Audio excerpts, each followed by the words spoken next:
Bonjour, bonjour tout le monde. Je suis contente de vous retrouver pour ce direct comme prévu. C'était notre petit rendez-vous pour une session questions-réponses d'une heure, de 11 heures à midi, sur la grossesse, l'accouchement, toutes vos questions. Alors le temps que tout le monde se connecte et soit présent sur la page Facebook et pour le direct, je voulais juste vous dire... Ah tiens, je reçois un message. Si, j'y suis sur le direct. Hop là. Une maman qui me demande si je suis sur le direct. Donc voilà, je voulais juste préciser deux, trois petites choses. J'ai reçu pas mal de questions donc, ces derniers temps sur la page, le groupe Challenge Grossesse et sur cette page-là, la web télé d'Aurélie. Et j'ai beaucoup demandé ces derniers jours à ce que les questions soient posées pendant le direct parce que c'est plus facile pour moi de répondre oralement, bien souvent, la plupart du temps, que par écrit. Parce que par écrit, ça demande quand même une réponse assez complète, assez élaborée la plupart du temps. Et donc ça me prend beaucoup de temps de répondre individuellement comme ça, alors que les directs, du coup, on peut les retrouver quand on veut. Bonjour Nat, ça y est. Je vois qu'il y a quelques-uns d'entre vous qui sont connectés, c'est cool. Donc du coup voilà, j'ai beaucoup proposé de poser ces questions-là plutôt pendant le direct que par écrit. Ceci dit, je continue quand même à répondre à beaucoup de questions par écrit. Mais voilà, coucou romance. Mais voilà, vous vous doutez bien que ça prend beaucoup de temps et j'ai de plus en plus des questions. C'est plus difficile pour moi de répondre à tout le monde. C'est pour ça que ces sessions de questions-réponses, pour moi, c'est plus simple de les faire. Bonjour Julie, cool, je suis contente de vous voir. N'hésitez pas à commencer à poser vos questions, j'essaie d'y répondre au fur et à mesure. J'aimerais aussi vous préciser pour les sessions questions-réponses qu'il y a aussi beaucoup de réflexions à avoir autour des thèmes qui sont abordés. Il y a plein de choses qu'on ne connaît pas en obstétrique, il y a le mystère de la naissance reste encore grand. Et moi, je vais vous partager mes connaissances, mon expérience, mais il faut bien savoir qu'il y a plein de choses auxquelles on n'a pas vraiment de réponse. Bonjour, bonjour tout le monde, je vois plein de petits bonjours, c'est super. Donc voilà, je suis complètement ouverte à vos questions-réponses, je suis prête, j'ai pris pour une heure mon petit jus de carotte, orange, citron et bien sûr du chocolat. J'espère que vous êtes équipés aussi pour une heure. Voilà, comme ça moi j'ai tout à disposition. Je vais essayer de lire vos questions au fur et à mesure qu'elles sont inscrites. J'espère que vous allez bien. J'espère que vous allez bien. Ça me fait plaisir ces petits moments de session questions-réponses parce que l'interaction, clairement, c'est super important. Ouais, j'espère que vous m'entendez bien, que tout est ok pour vous. J'attends vos premières questions. S'il y a des questions sur le salon de la naissance physiologique qui est en cours d'organisation, pour répondre rapidement à ça, je suis en train de prendre des contacts pour voir un petit peu comment mener les choses à bien et je vais essayer aussi de contacter le collectif de défense des accouchements à domicile, les associations de sages-femmes, etc. pour avoir aussi leur soutien. Voilà, n'hésitez pas à poser vos questions les mamans. Je sais qu'il y en a plein des questions. N'hésitez pas que je puisse répondre.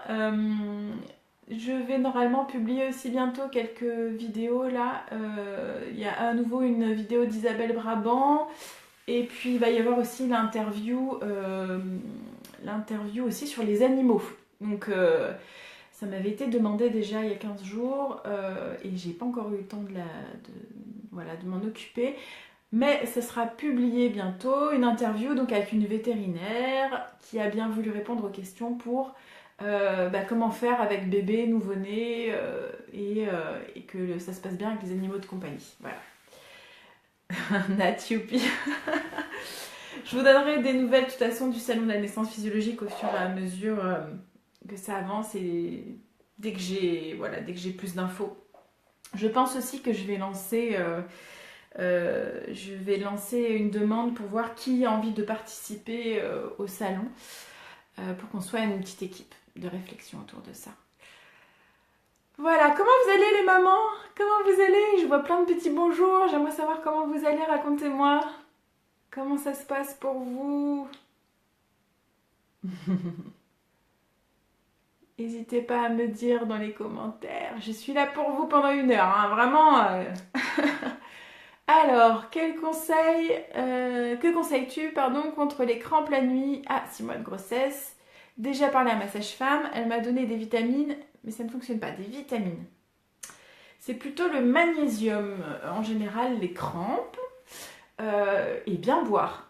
Ensuite, ça c'est important. Est-ce que tu prends du magnésium, Romance, en plus? Peut-être que tu es un peu carencée en magnésium. Il est possible.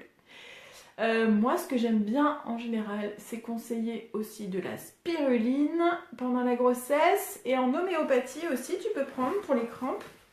Mais surtout bien boire. La plupart du temps, les crampes, c'est ça. Et si jamais tu as une crampe... Ah, oui, magnésium. Tu vas prendre depuis combien de temps du magnésium? Il faut voir ça aussi. Peut-être que ça n'a pas encore eu le temps de faire effet. Quoi qu'il en soit, de bien boire aussi. Et quand tu as une crampe la nuit, pour te soulager, il faut que tu frottes et très énergétiquement l'endroit où tu as mal. Nat, je suis là en tant que doula, j'accompagne une maman qui est dans son 9e mois. La rencontre approche. Yes, trop cool. Romance, mais ça fonctionne pas et ça me prend plusieurs fois par jour. Depuis 3 semaines, tu prends? Pardon. Ça fonctionne pas malgré ta prise de magnésium depuis 3 semaines. Ok, est-ce que tu fais un petit peu d'exercice? Est-ce que tu bois de l'eau? Ma question est... Est-ce que tu bois de l'eau en quantité suffisante? Ça, c'est important. Et puis aussi de faire un petit peu d'exercice pour pas que ton corps soit trop... En fait, le truc, c'est qu'il faut booster un peu les circulations sanguines et lymphatiques. Et si pendant la grossesse, on a tendance à un peu moins en faire, d'exercice, de marche, etc. Donc, est-ce que tu fais attention aussi à ton corps à ce niveau-là? Julie, les mamans, voyez-vous mes messages? Car je crois qu'Aurélie ne les voit pas. Ah bah non, j'ai pas vu Julie. Je viens juste de voir celui-là. Tu as posé une autre question? Ah bah mince alors. Non, je vois pas d'autres questions de ta part, Julie. Non. Essaie de réécrire peut-être ton message parce que là, je l'ai vu le dernier. Donc c'est possible que ça ait bugué à un moment donné. Je vois que tu marques oui. Voilà, si tu veux reposer tes questions, normalement, il n'y a pas de raison que je les vois pas. Mais j'en ai pas vu avant celle-ci, en tous les cas. Ça, c'est sûr, je crois pas. Hein, j'ai pas loupé. Je regarde, mais non. Hop, non. Si tu veux reposer tes questions. Comme ça, je pourrais répondre. Alors, Romance, toujours à propos des crampes. Oui, je bois pas mal, mais depuis 15 jours, plus d'exercice. Je m'essouffle trop vite et bébé me donne des gros coups dès que je bouge trop. Et c'est la piscine peut-être aussi. Tu sais, t'es moins essoufflé avec le poids du corps qui est allégé grâce à l'eau. Ça peut être bien. Et tu peux commencer, tu peux faire des exercices dans l'eau. Tu sais, tu te mets au bord de la piscine, tac, puis avec les jambes, tu fais des exercices, etc. Parce que c'est souvent, hein, au niveau des jambes, évidemment, les crampes, ça arrive souvent là. Et puis plus souvent la nuit en général aussi. Mais bref, faire un petit peu d'exercice, ça serait pas mal. Et peut-être en homéopathie, essaie voir Romance si ça peut t'aider l'homéopathie aussi. Ça peut être bien. Lévana, coucou, merci pour cette vidéo, avec plaisir. Je suis actuellement en 33 semaines d'aménorrhée et je me demandais si l'on pouvait utiliser à présent les huiles essentielles. Alors, c'est très particulier les huiles essentielles et en réalité, moi j'ai toujours appris qu'il fallait éviter les huiles essentielles pendant la grossesse ou même pendant l'allaitement. Mais sachant qu'il y a certaines huiles essentielles et avec certaines précautions à prendre qui peuvent être autorisées. Mais il faut vraiment être spécialiste en la matière pour pouvoir te guider, ce que je ne suis pas. Par contre, je connais pas mal de personnes qui utilisent des professionnels qui recommandent les huiles essentielles, notamment pendant la grossesse, qui sont spécialisés là-dedans. Et donc je peux te mettre en contact avec une ou deux personnes qui peuvent te conseiller. Je sais aussi qu'il y a des livres qui ont été écrits pour spécialement la grossesse et l'utilisation de l'huile essentielle. Il faut toujours faire très attention quand on utilise les huiles essentielles, donc c'est une vraie question, mais pour autant c'est possible de le faire. Donc voilà, par contre moi je ne suis pas une spécialiste du tout. dans les huiles essentielles. Mais voilà, si tu veux des contacts, je peux te donner des noms après. Il n'y a pas de souci. Des personnes qui sont sur Facebook et qui peuvent te répondre rapidement pour te proposer des huiles essentielles. Donc voilà. Romance qui dit ok, merci. Ouais, avec plaisir. Tu me diras si c'est mieux, mais je pense que c'est bien de faire de l'exercice, ça c'est sûr. Et puis bon, après, il faut bien s'alimenter aussi, avoir une alimentation bien équilibrée, bien... Parce que mine de rien, ça impacte énormément sur le corps, donc faire bien attention. J'essaie de regarder si j'ai pas loupé de questions, mais je ne pense pas.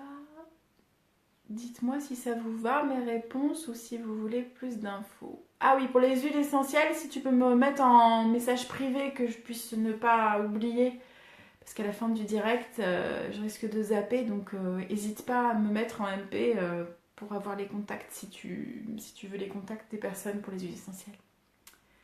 Voilà, ou si quelqu'un, pendant le direct, là, s'y connaît, est thérapeute ou professionnel, et ne pas hésiter à la contacter. Chloé, pourquoi as-tu décidé d'arrêter ton exercice? Alors, j'ai fait des vidéos sur le sujet en fait, déjà, sur ma chaîne YouTube.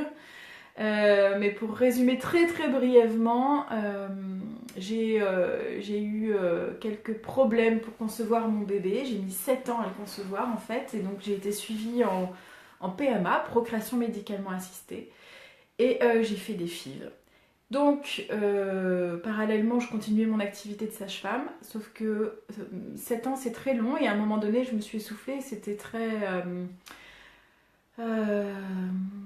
impactant pour moi émotionnellement, à un moment donné. Donc voilà, je me suis dit que c'était peut-être bien que je prenne du temps pour moi, et puis en plus pour faire des FIV, ça demande beaucoup d'énergie, beaucoup de temps. Donc du coup, comme je faisais aussi de l'accompagnement global, donc des accouchements à domicile, et qu'il y a un problème assurantiel, tout ça cumulé en fait, fait que j'ai décidé de stopper et de m'occuper de moi, de me dire ok, là il va falloir que je fasse une pause pour m'occuper de moi. Donc voilà, c'est vrai qu'il y a plein de facteurs qui ont fait que, je dirais que le facteur le plus important ça a été quand même de faire ces FIV, et ensuite de m'occuper de mon bébé. Et puis de fil en aiguille, quand on a son bébé, reprendre une activité d'accompagnement global, c'est très prenant. Donc moi j'ai vraiment envie de m'occuper de mon bébé pour le moment. Et j'avoue que si je n'avais pas arrêté mon activité de sage-femme, je n'aurais pas pu non plus développer toutes ces vidéos, faire toutes ces vidéos sur YouTube, les partager avec vous, et faire tout ce que je suis en train de faire, écrire des livres, et voilà, c'est du temps que j'utilise pour vous. Coucou les nouvelles mamans qui viennent d'arriver, je vois. Aurélie, vois-tu mon message? Julie, ah mince! J'ai encore loupé un message de toi, Julie. En tous les cas, voilà Chloé, j'espère que j'ai répondu à ta question. Julie, j'ai pas vu. A priori, j'ai dû louper. Bonjour, bonjour tout le monde, tous celles qui viennent d'arriver. Oui, Sniff. Mais Julie, je vois un message sur deux de Julie, je crois. Vas-y, repose-moi tes questions s'il y a besoin, Julie. Mais normalement, je les regarde au fur et à mesure, hein, j'en loupe pas. Je crois pas en tous les cas. Voilà, mais en tous les cas, oui, mon parcours est... j'ai fait quelques petites vidéos là-dessus sur YouTube si tu veux regarder, si vous avez envie d'en savoir un petit peu plus.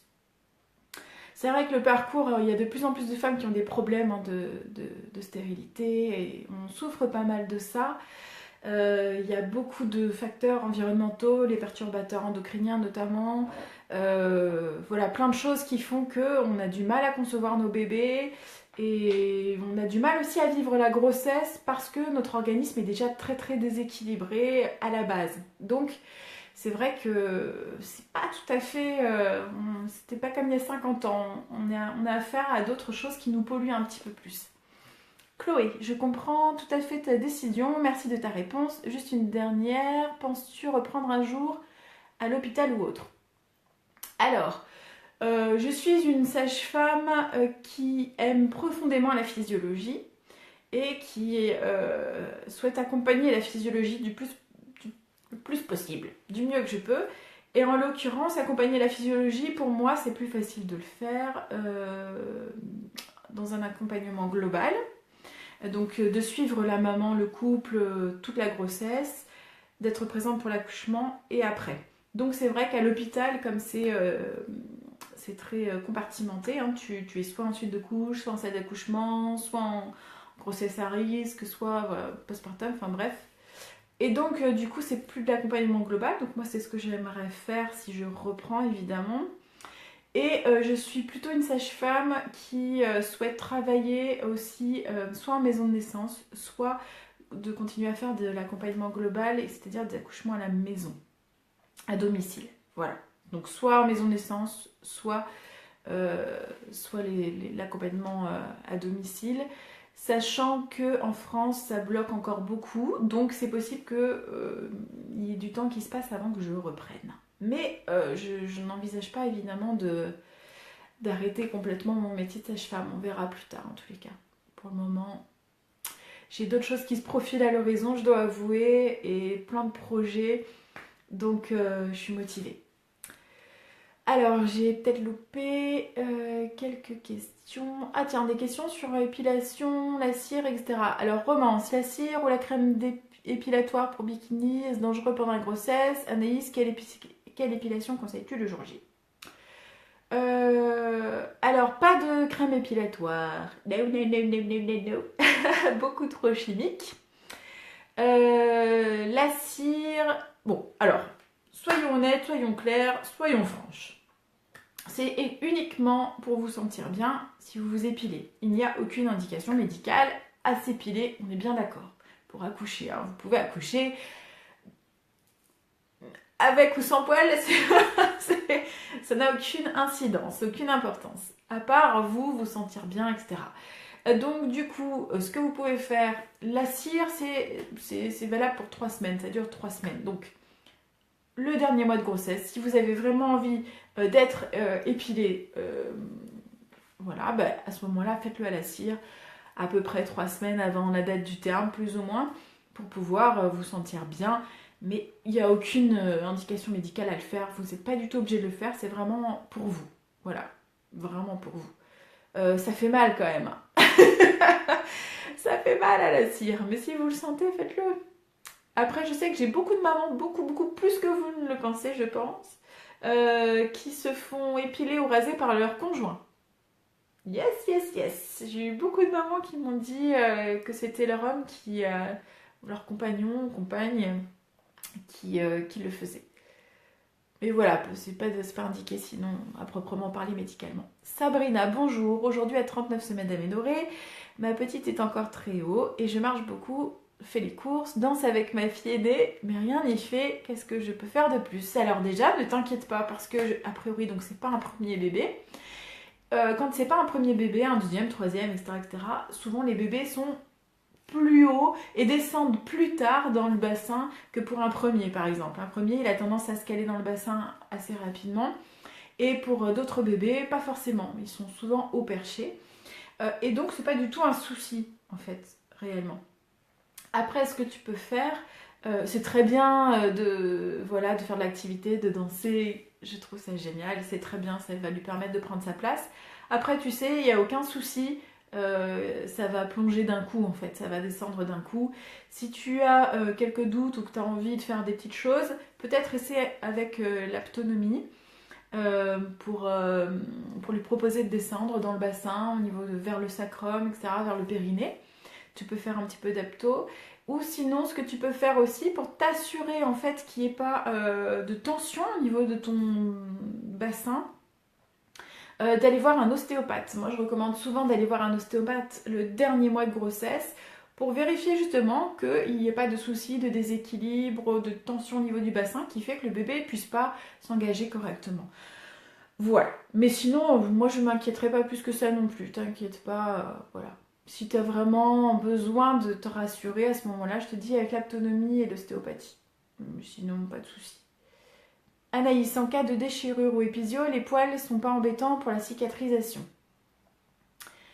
Non, en fait, si tu veux, quand il y a une épisiotomie, elle se fait entre le vagin et l'anus, légèrement sur le côté. Donc c'est pas une zone qui est très poilue.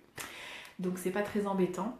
Si jamais c'est vraiment, vraiment, vraiment très, très, très, très, très poilu, on a des rasoirs. Mais c'est très très rare de devoir en utiliser et de devoir le faire simplement parce que vraiment c'est une zone où il n'y en a pas beaucoup normalement. Il suffit que tu regardes même toi dans une glace si tu veux être sûr que c'est ok. Tu verras bien entre le vagin et l'anus, dans cette partie-là, il y en a très peu. Donc c'est vraiment pas gênant, même s'il y a quelques points. Ne t'inquiète pas. Je saute un peu des étapes, mais as-tu une activité sportive à conseiller après l'accouchement pour tout remettre en place et se sentir bien? Petite anecdote, je suis de Namur. Waouh, génial! J'ai fait mes études à Namur.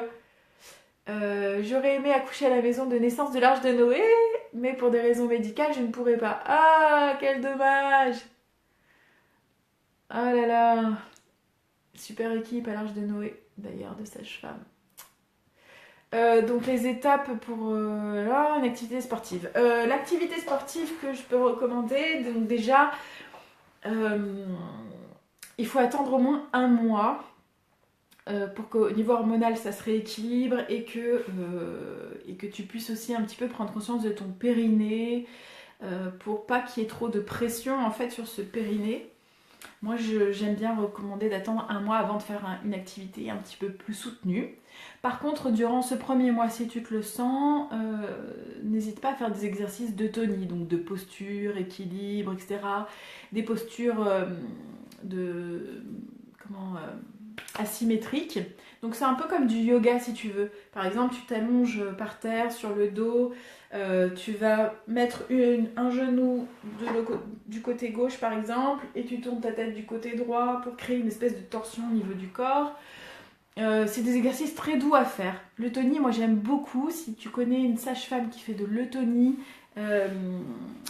hésite pas à aller la voir pour après la naissance parce que je trouve ça absolument génial moi. Et ensuite, après, des activités douces. Il ne faut pas que tu brutalises en fait tes abdominaux ou que tu fasses une activité qui soit un peu brutale, style de la course à pied ou de l'équitation. Voilà. Si tu peux faire plutôt de la natation. Alors, la natation, c'est génial, là, du coup, parce que tu y vas tout en douceur avec ton périnée. De la marche à pied, simplement, voilà. Et ensuite, tu descends dans ton corps, en fait, hein, parce que quand le périnée est très laxe, très mou, tu sens, quand tu forces un petit peu, tu sens que ton périnée, là, il encaisse un peu trop. Si tu sautes, tu sens que, voilà, c'est pas aussi bien maintenu que tu le voudrais. Donc, sois à l'écoute de ton corps. Et puis après, moi, je pense, voilà, faire des exercices doux. Eutonie, le premier mois, je trouve ça très bien, avec un peu de marche, etc. Et ensuite, piscine, c'est super. Alors, attendez, je crois que j'ai loupé quelques questions, non? Tic, tic, tic. Je vais essayer de les reprendre.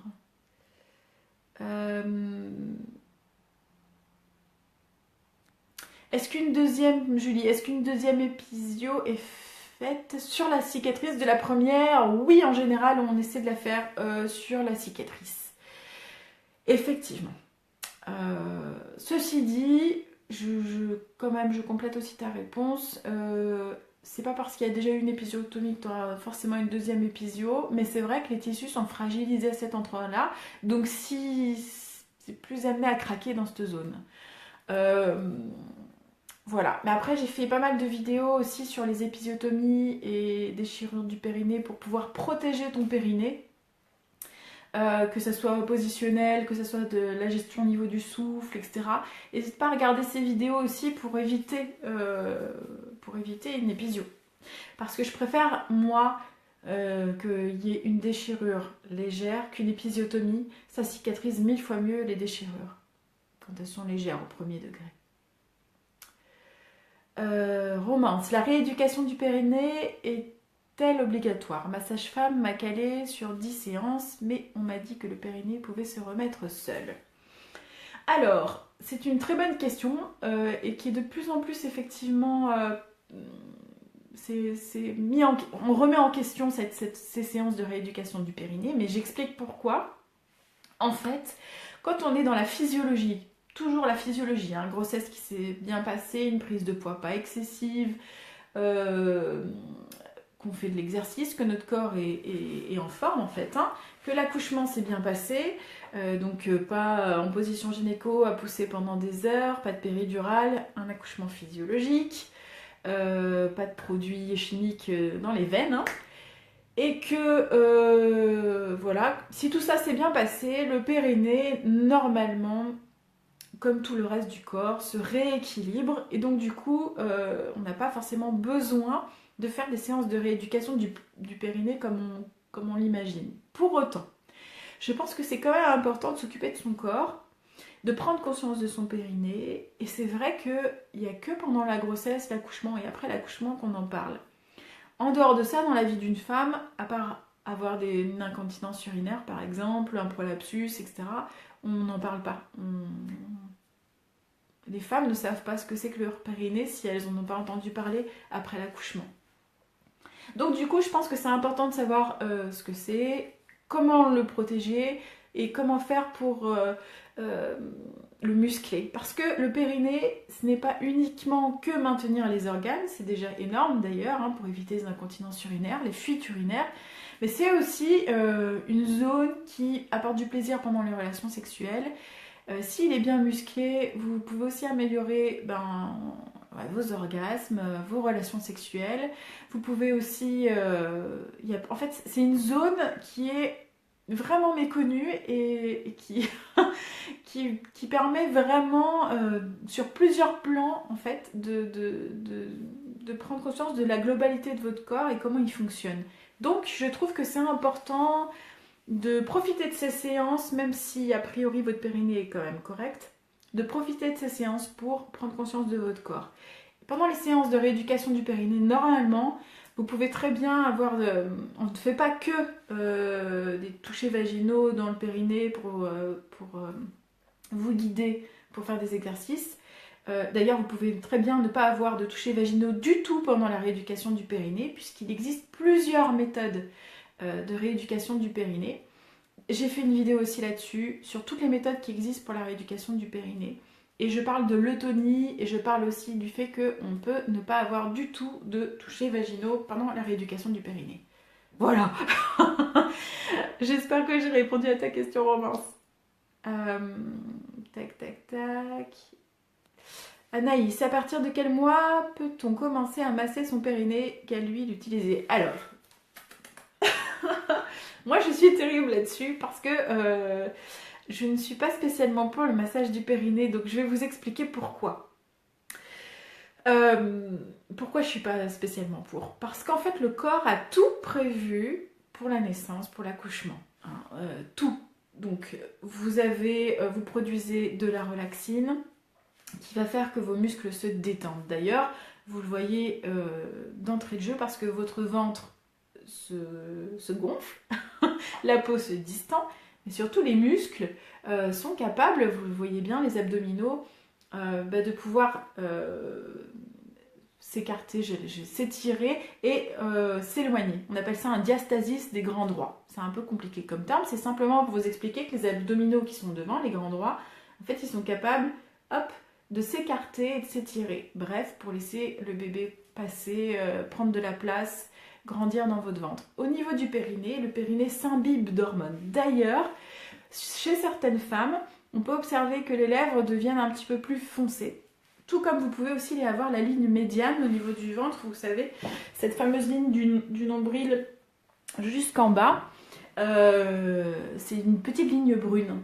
C'est simplement l'imprégnation hormonale qui fait ça, donc c'est dû à la grossesse. Toutes les femmes ne l'ont pas, vous inquiétez pas, si vous l'avez pas, c'est pas grave. Mais c'est pour vous dire que vous êtes imprégné de ces hormones de grossesse qui se préparent à l'accouchement. Donc le périnée, lui, il fait son job, il sait très bien qu'il doit s'étirer, il sait très bien ce qu'il doit faire, et donc il est imprégné. Toute la vulve, le périnée est imprégné d'hormones.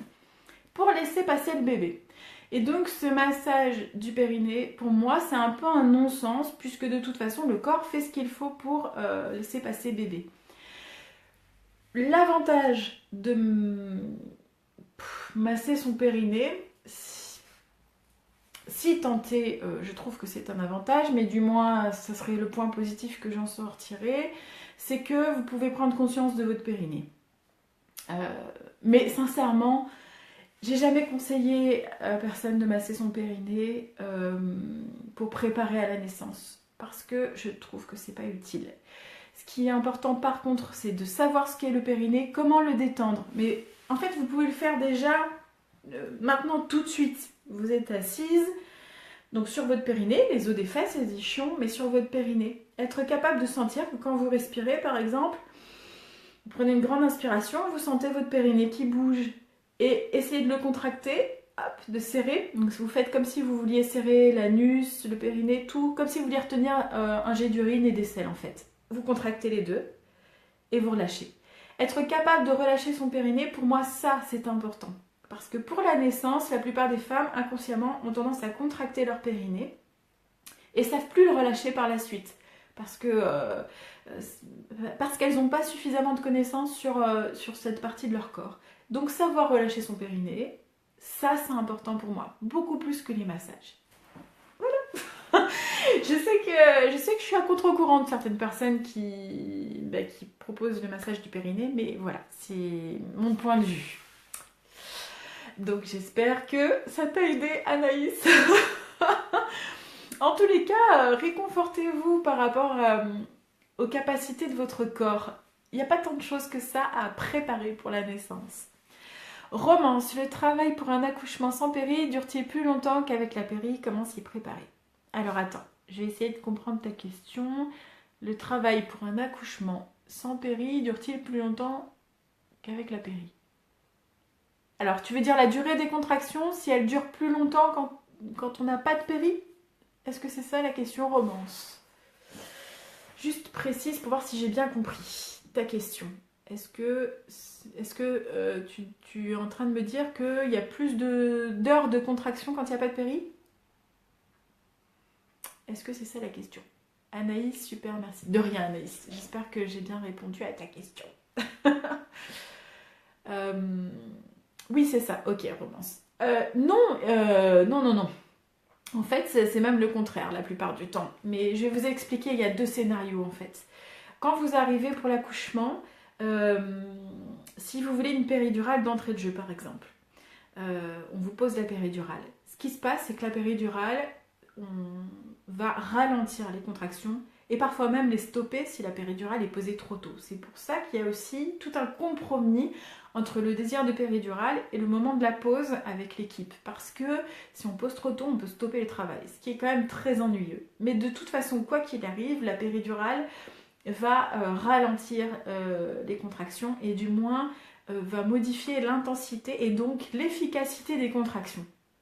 Ce qui fait que avec une péridurale, en général, ça dure plus longtemps. On augmente en fait le temps de travail. Ceci dit, le deuxième scénario que je voulais quand même préciser, c'est que si vous arrivez en maternité, vous êtes déjà bien dans le travail et que vous voulez résister pour ne pas avoir la péridurale, mais qu'il y a des blocages quelconques, à un moment donné vous vous bloquez, vous vous crispez, ça ne va pas, et que vous voulez une péridurale, il est possible qu'à la pose de la péridurale, votre col lâche d'un coup et que vous accouchiez par exemple très rapidement derrière. Pourquoi?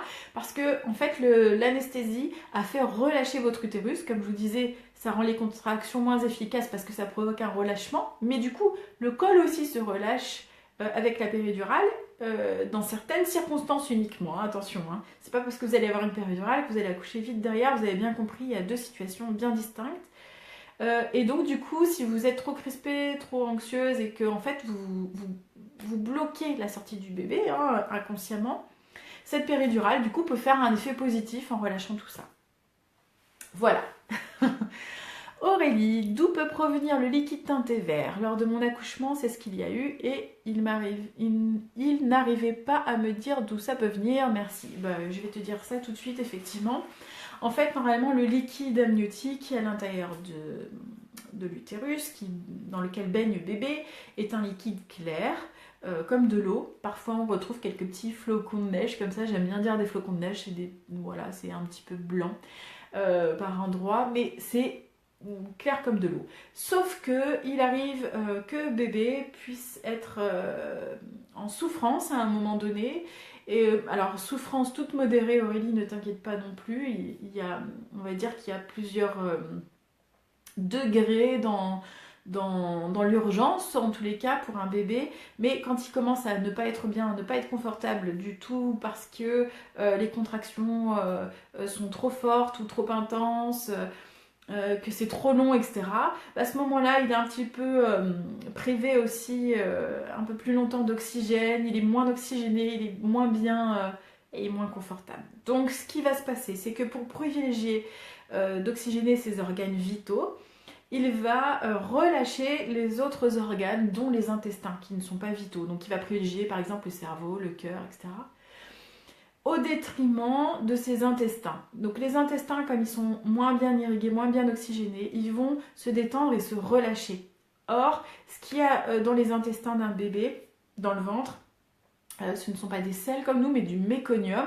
Donc c'est une espèce de pâté verdâtre comme ça, qui est collé à l'intérieur de la paroi de l'intestin. Et donc du coup, comme l'intestin se relâche, ce méconium va s'évacuer par l'anus et dans le liquide amniotique, ce qui fait que ça va donner cette couleur teintée au liquide amniotique, voire même méconiale. Donc en fait, il y a plusieurs degrés, c'est ce que je te disais par rapport à la souffrance du bébé. Il peut être simplement teinté, et donc là du coup on sait qu'il y a eu un relâchement au niveau des intestins, mais bon, ou être un liquide méconial, et là c'est vraiment un liquide où il y a vraiment tout le méconium à l'intérieur, parce que là vraiment tout a été relâché. Voilà, j'espère que j'ai répondu à ta question. C'est vrai que quand il y a un liquide teinté ou méconial, en général on est quand même dans une situation où il faut aller vite, parce qu'on sait que le bébé n'a pas aimé et qu'il a été mal oxygéné à un moment donné. Donc il faut quand même se dépêcher. Je vais boire un petit coup. Bien boire les mamans. Bien boire, bien boire. Bon là c'est jus orange, carotte, citron. Un petit mélange sympa. Voilà, j'espère que j'ai pas loupé d'autres questions. Je regarde un petit peu avant. Alors, Zoélie. Bonjour, moi je voudrais savoir si c'est normal après un troisième accouchement rapproché de souffrir énormément du ventre comme des contractions. Merci. Alors oui, si tu parles des tranchées utérines, oui c'est normal. Alors je vais t'expliquer ce qui se passe. En fait, pour un premier bébé, premier accouchement, une fois que l'accouchement est terminé, l'utérus doit se remettre, comme pour tous les autres accouchements après, mais l'utérus doit se remettre en place, c'est-à-dire un petit peu en dessous de la symphyse pubienne. Donc il redevient tout petit et en l'espace de 3-4 jours là déjà, c'est impressionnant, hein, il se contracte à fond pour pouvoir revenir à sa taille initiale avant grossesse. C'est un sacré boulot quand même, parce qu'il y a 9 mois d'utérus distendu, l'accouchement, et quelques jours après seulement, l'utérus essaie de se remettre à sa place. Et donc, premier accouchement, premier bébé, j'ai reçu un message en même temps. Premier accouchement, premier bébé, l'utérus est suffisamment tonique et n'a pas besoin de beaucoup d'efforts pour se remettre en place. Donc du coup, tu ne sens pas trop ce travail-là de contraction après l'accouchement. Tu le sens pas trop. Par contre, quand c'est un deuxième, troisième, et ça va en s'accentuant au niveau de l'intensité plus on a d'enfants, là l'utérus va avoir beaucoup plus de difficultés à se remettre dans sa position initiale, ou en tous les cas va devoir être beaucoup plus contractile et beaucoup plus intense pour pouvoir se remettre dans sa position initiale. On appelle ça des tranchées utérines. Donc ça dure 2-3 jours après l'accouchement, où c'est très très très puissant. J'ai mon âme et mon bébé qui reviennent du bébé nageur. Petit coucou. Et donc ces contractions sont très puissantes, et des fois très violentes, et ça fait assez mal. Pour vous raconter une petite anecdote rapidement, j'ai suivi une maman qui a accouché de son 10e enfant. 10e. C'est allé très très vite le travail. Elle a presque pas ressenti de contraction. Elle a accouché comme une fleur, impressionnant, sans péri, très rapidement. Par contre, ensuite de couche, donc après l'accouchement, une fois qu'elle était en maternité, elle a eu des contractions de folie où elle a demandé la péridurale. Alors je rigole, mais ce n'était pas drôle pour elle parce qu'elle a eu mal. Je rigole parce que c'est anecdotique, parce que ça arrive pas à tout le monde et tout le monde n'a pas 10 bébés. Mais c'est vrai que c'est hallucinant. Le travail de l'utérus, c'est quand même fou, quoi. Donc ça peut faire mal, ces tranchées utérines. Vous pouvez demander et peut-être vous ravitailler si c'est pas votre premier bébé en homéopathie. Je pense notamment à l'arnica qui est quand même plutôt pas mal. Mais demandez aussi à votre sage-femme de vous prescrire ce qu'il faut en homéopathie pour les tranchées utérines. Massez bien votre ventre après l'accouchement pour aider l'utérus à se remettre. En fait, ça évitera à ce qu'il ait des trop grosses contractions. Donc de bien le masser. En fait, hein, vous placez vos mains au niveau du ventre de l'utérus et vous le massez tranquillement de temps en temps au cours de la journée. Si vous allaitez, vous allez voir que ces tranchées utérines sont encore plus importantes parce qu'il y a des décharges d'ocytocine quand vous allaitez.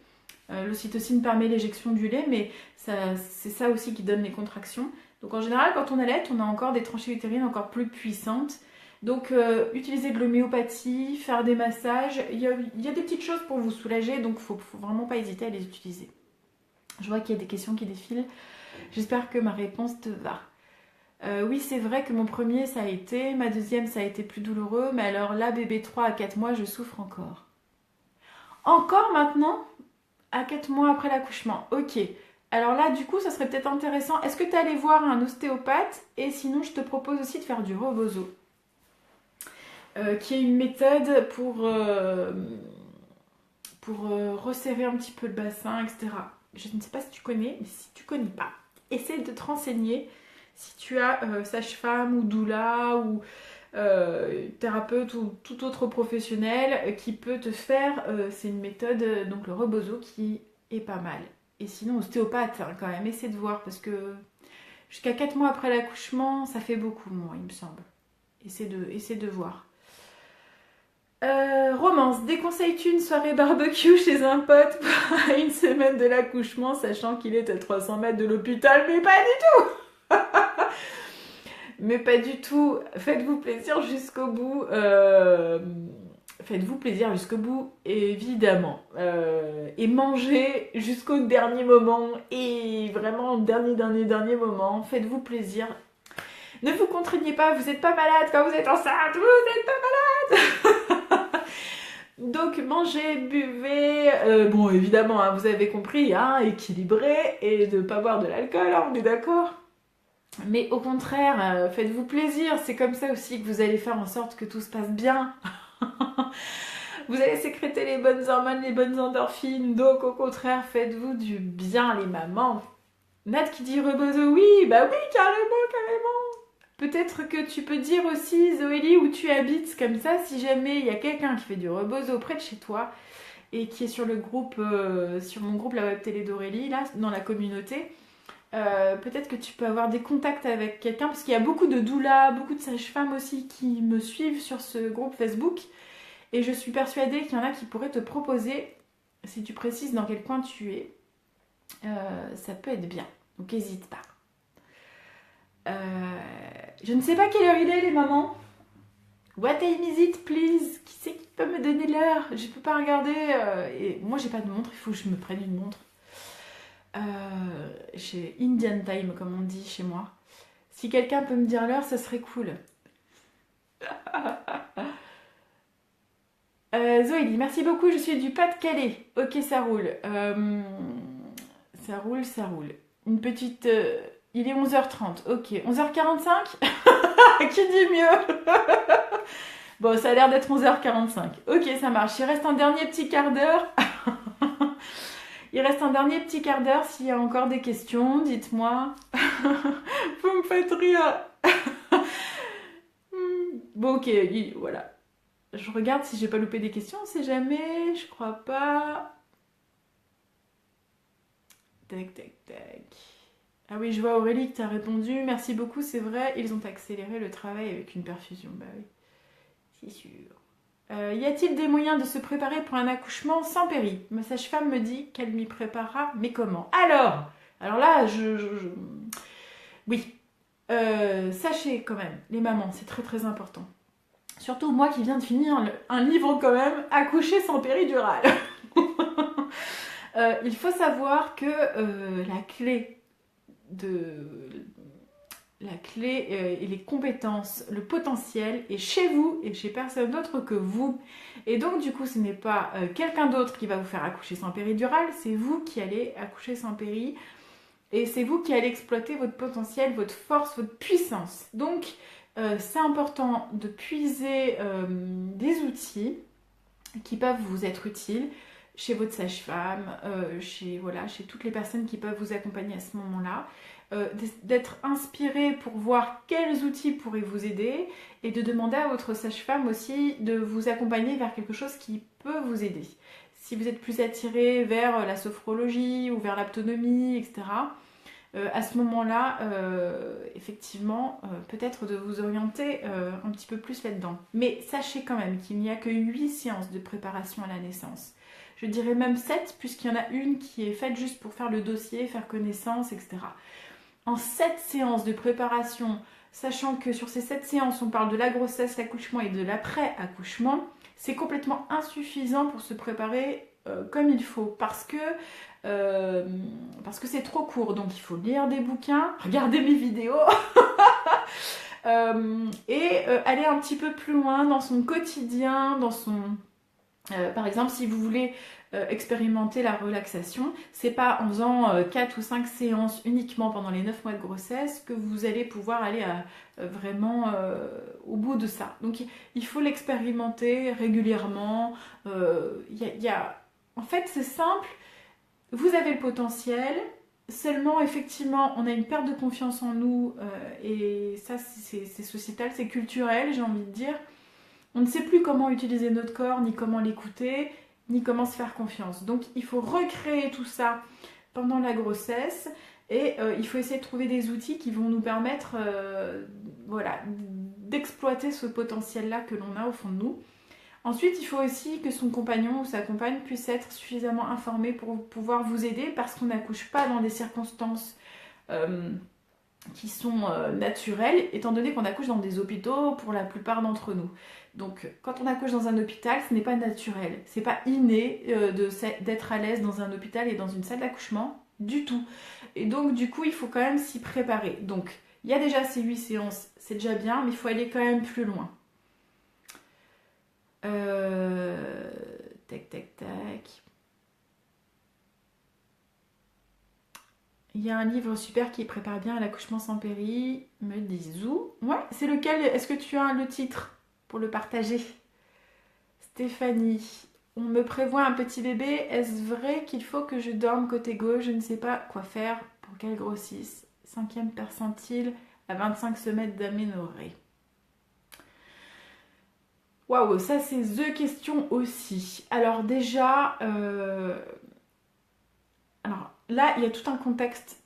Je ne vais pas pouvoir répondre précisément à ta question parce qu'il y a vraiment tout un contexte à voir par rapport à l'hygiène de vie aussi. Est-ce que tu es fumeuse, pas fumeuse? Ton alimentation, ton poids de départ, ton gabarit. Si tu es petite, tu vas pas faire un Golgoth. Donc il faut aussi remettre aussi dans la physiologie les choses, c'est-à-dire que effectivement je dis une bêtise, mais un petit bout de femme d'1,50 m ne va pas faire un bébé qui va exploser les courbes. Il va correspondre simplement au fait que sa maman soit aussi petite par exemple et que forcément on fait pas des grands bébés à ce moment-là. Pour autant, alors oui, je réponds quand même sur ta question pour le côté gauche. C'est bien de privilégier le côté gauche parce que tu n'écrases pas la veine cave inférieure comme quand tu dors sur le côté droit. Pour autant, tu peux dormir aussi sur le côté droit, ça ne va pas te faire du mal ni faire du mal à ton bébé. C'est simplement que ça permet une meilleure oxygénation. Alors là, si je te dis ça, tu vas me dire bah oui, alors du coup sur le côté droit c'est pas top. C'est intéressant de dormir sur le côté gauche, mais ce n'est pas grave si tu dors à droite. Voilà, j'espère que comme ça au moins ça te déculpabilise. Tu peux dormir sur le côté gauche parce que ça favorise des choses, ça favorise la circulation. Mais il n'y a pas que ça à faire et c'est pas ça qui va faire que elle va être grosse ou petite. il faudrait que je te réponde de façon beaucoup plus précise à cette question et surtout avoir beaucoup plus de données pour répondre à cette question-là. Livre La naissance naturelle, ouais. J'ai un livre aussi que j'aime beaucoup. Alors, j'ai fait 2 vidéos sur une sélection de livres sur YouTube dont je parle aussi d'un livre qui s'appelle Accoucher par soi-même. C'est pas destiné aux femmes qui veulent accoucher toutes seules chez elles uniquement, c'est pour toutes les femmes parce que du coup ça va vous permettre de voir justement comment ça se passe dans votre corps. C'est un livre super intéressant. C'est un livre génial qui donne bien confiance en soi et nous permet d'affronter l'épreuve de l'accouchement. Yes. Pourrais-tu mettre en ligne la vidéo sur les animaux, mon chat mort alors qu'avant il ne le faisait jamais?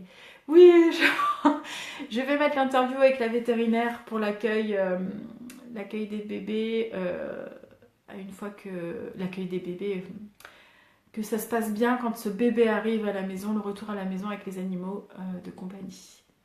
Ok les mamans, je pense que j'ai répondu aux dernières questions.